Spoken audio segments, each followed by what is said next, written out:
तो 7 बज चुके हैं। न्यूज़ 18 इंडिया के व्यूअर्स को बता दूं, ये बजा बजर और ये शुरू हुआ काउंटडाउन और अब वोट डालने की शुरुआत। लगभग 3,75,00,000 वोटर्स ने 69 जिलों में कर ली है।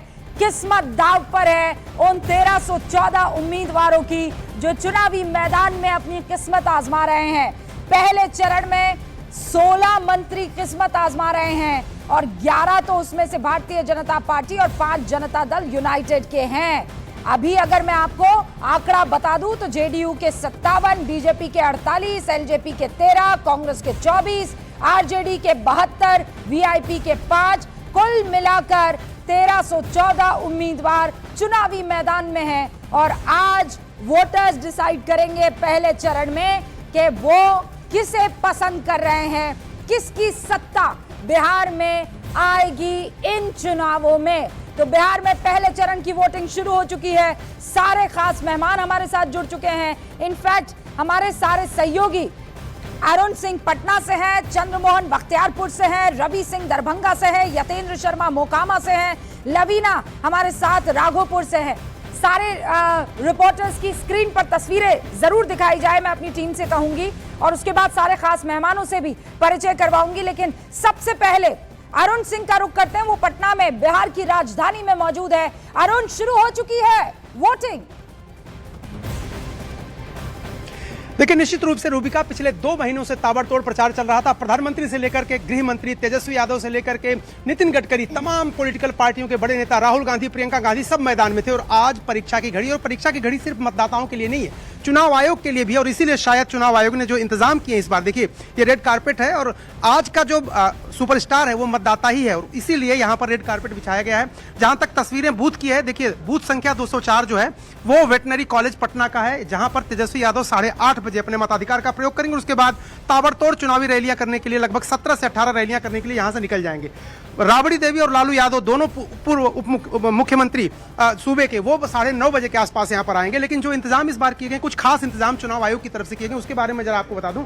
देखिए यहाँ पर जो बूथ है, पर अरुण, ये कितना दिलचस्प है कि लालू का परिवार यहाँ पर, तेजस्वी यादव यहाँ वोट डालने तो आएंगे, लेकिन इस बार वोट अगर वो डालते भी हैं तो चाहकर भी अपनी पार्टी को नहीं डाल पाएंगे, क्योंकि वहां से तो लेफ्ट के लीडर जो मैदान में है, सीपीआई एमएल जो है वो चुनाव लड़ रही है।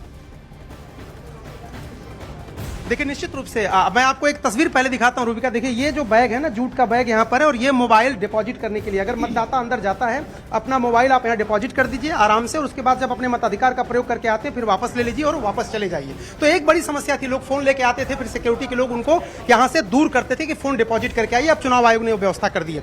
जहां तक आपने बात कही, तेजस्वी यादव अपने मताधिकार का प्रयोग करेंगे तो वो अपनी पार्टी के लिए नहीं कर सकते। निश्चित रूप से महागठबंधन इसी का नाम है, जहां पर कई दल मिल करके एक साथ चुनाव लड़ रहे हैं। यहाँ से जो दिव्या गौतम है चुनाव लड़ रही हैं, जो सुशांत सिंह राजपूत की ममेरी बहन है, वो काडर हैं, वो लेफ्ट पार्टीज की काडर हैं, वो छात्र संघ से निकली हैं और वो काफी दिनों से काम कर रही थी। तो आपकी बात एकदम सही है, तेजस्वी यादव लालटेन के सिंबल पर तो अपने मताधिकार का प्रयोग नहीं कर पाएंगे और नहीं लालू यादव और राबड़ी देवी कर पाएंगे।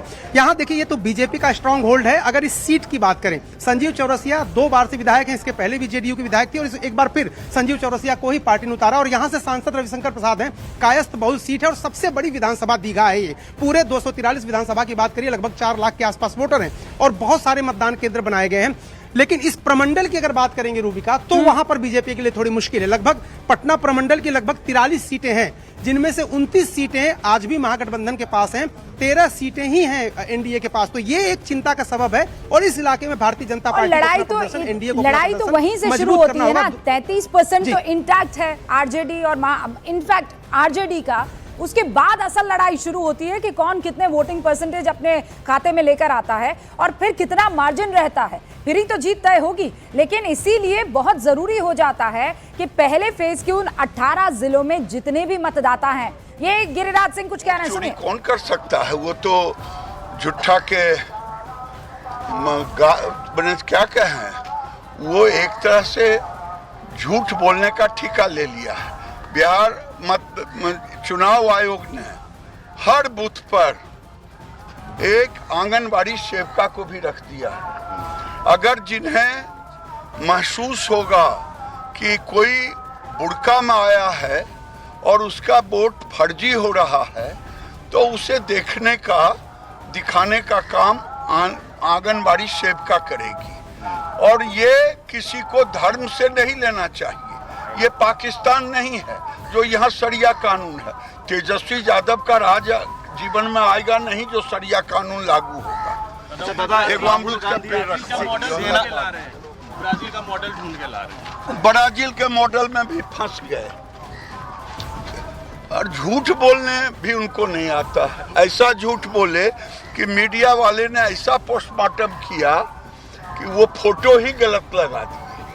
शर्म करनी चाहिए। राहुल गांधी जी सेना को भी अब ले आए हैं, बोल रहे हैं कि सेना पर 10% आबादी का कब्जा है सिर्फ। देखिए, दुर्भाग्य है, राहुल गांधी लगता है विदेशी ताकतों के हाथ खेल रहे हैं। जैसे पाकिस्तान, बांग्लादेश और भी बड़े देश, उनके हाथों में ये खेल रहे हैं। सेना के शौर्य का ये अपने चिर परिचित अंदाज में आपको इस वक्त गिरिराज सिंह नजर आ रहे थे। ये लखीसराय में जो उप मुख्यमंत्री हैं बीजेपी की तरफ से विजय सिन्हा, वो वहीं से अपनी किस्मत आजमा रहे हैं और वहीं बड़ैया पर मौजूद हैं। आपको इस वक्त सुनाई पड़ रहे थे गिरिराज सिंह। ये पैतृक गांव है उनका और वहां से वो सीधे तौर पर किस पर हमला कर रहे थे?